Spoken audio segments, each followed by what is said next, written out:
IPL 2024 की auction strategy की इस लास्ट वीडियो में चलिए आज हम बातें कर लेते हैं मुंबई इंडियंस और गुजरात टाइटल की ऑक्शन स्ट्रेटेजी के बारे में। आखिर कौन कौन से ऐसे खिलाड़ी हैं जिनके पीछे ये दोनों ही फ्रेंचाइजीज भागने जा रही है और आखिर किन किन खिलाड़ियों की रिक्वायरमेंट आ चुकी है इन दोनों ही फ्रेंचाइजीज के सामने।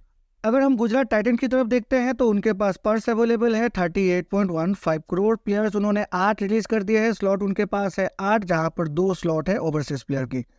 अब उनके प्लेइंग 11 काफ़ी ज़्यादा सेटल दिखाई दे रही है। गुजरात टाइटंस के जो कप्तान थे हार्दिक पांड्या, वो अभी ट्रेड आउट होकर मुंबई इंडियन के पास चले गए हैं, लेकिन फिर भी उनकी जो प्लेइंग 11 है काफ़ी ज़्यादा सेटल है। Shubman Gill, Riddhiman Saha, Kane Williamson, Sai Sudarshan, Vijay Shankar, David Miller, Rahul Tewatia, Rashid Khan, Mohammed Shami, Mohit Sharma और नूर अहमद। उनकी जो स्क्वाड स्ट्रेंथ भी है वो काफ़ी ज़्यादा स्ट्रॉन्ग है।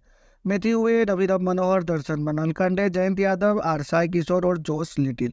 अब उसके हिसाब से उन्होंने जो रिलीज किया है प्लेयर, यस डैल को उन्होंने रिलीज कर दिया है, केएस भरत को रिलीज कर दिया है, ओडेन स्मिथ को रिलीज कर दिया है, अल्जरी जोसेफ को रिलीज कर दिया है, दासुन सनाका को भी रिलीज कर दिया है। तो उनकी रिक्वायरमेंट देखते हैं तो उनको एक ऑलराउंडर चाहिए, एक नहीं 2 ऑलराउंडर चाहिए। अब ये 2 ऑलराउंडर उनको हार्दिक पांड्या की जो कमी है उसे पूरा करने के लिए चाहिए। फास्ट बॉलर उनको 1 चाहिए और बैट्समैन उनकी रिक्वायरमेंट 2 है। अब इसी की रिक्वायरमेंट के हिसाब से जिन प्लेयर के पीछे गुजरात टाइटन भागने जा रही है, मेरे हिसाब से वो सबसे पहले तो आ जाते हैं अजमतुल्ला उमरजाई या फिर डेरिल मिचेल। 2 ऐसे प्लेयर जो हार्दिक पांड्या की कमी को पूरा कर सकते हैं इस स्क्वाड में। फिर मिचेल स्टार्क या फिर क्रिस ओक्स के पीछे भी भागेंगी ये फ्रेंचाइजी, क्योंकि उनको एक फास्ट बॉलर की आवश्यकता है और ये दोनों ही बॉलिंग के साथ साथ थोड़ी बहुत बैटिंग भी कर लेते हैं। अब अगर हम इंडियन बॉलिंग की बातें करें, इंडियन प्रोस्पेक्ट की बातें करें, तो शिवम मावी या फिर शार्दुल ठाकुर के पीछे भी गुजरात टाइटन भाग सकते हैं, क्योंकि बैटिंग थोड़ी बहुत ये दोनों में ही कर लेते हैं। और अगर हम इंडियन बैट्समैन की बातें करें तो मनीष पांडे या फिर स्वप्निल सिंह के पीछे भी ये फ्रेंचाइजी भाग सकती है। मनीष पांडे इसीलिए क्योंकि मनीष पांडे उनको स्थिरता प्रदान करती है जो हार्दिक पांड्या प्रदान करती थी 3 नंबर पोजीशन पर।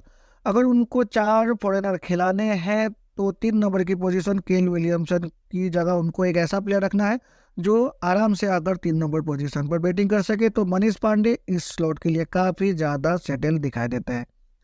अब वहीं पर अगर हम मुंबई इंडियंस की बातें करें तो पर्स उनके पास ज़्यादा नहीं है, 17.75 करोड़ है। प्लेयर्स उन्होंने 11 रिलीज कर दिए हैं। स्लॉट भी उनके पास 8 है, जहाँ पर 4 ओवरसीज स्लॉट है। अब अगर हम बातें करें प्लेइंग 11 की, Rohit Sharma, Ishan Kishan, Tilak Varma, Suryakumar Yadav, Hardik Pandya, Nehal Wadhera, Tim David, Romario Shepherd, Piyush Chawla, Jasprit Bumrah और जेसन बेरेंडॉर्फ है।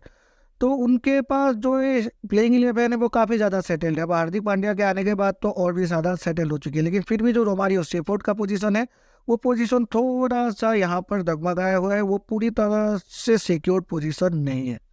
अब उनकी अगर हम प्लेइंग 11 देखें तो डुएल ब्रेविस है, विष्णु विनोद है, अर्जुन तेंदुलकर है, शाम्स मुलानी है, कुमार कार्तिकिया है और आकाश माडवल है।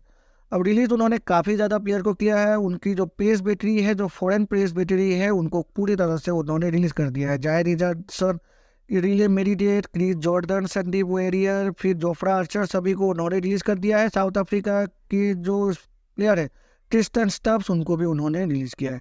अब रिक्वायरमेंट उनके पास भी एक स्पिन ऑलराउंडर की है, 2 फास्ट बॉलर की है और 2 बैट्समैन की है। उसके हिसाब से रचिंत रविंद्र या फिर माइकल ब्रेसवेल काफ़ी ज़्यादा परफेक्ट उनकी से यहाँ पर जो रिक्वायरमेंट है उसके हिसाब से फिट बैठ जाते हैं।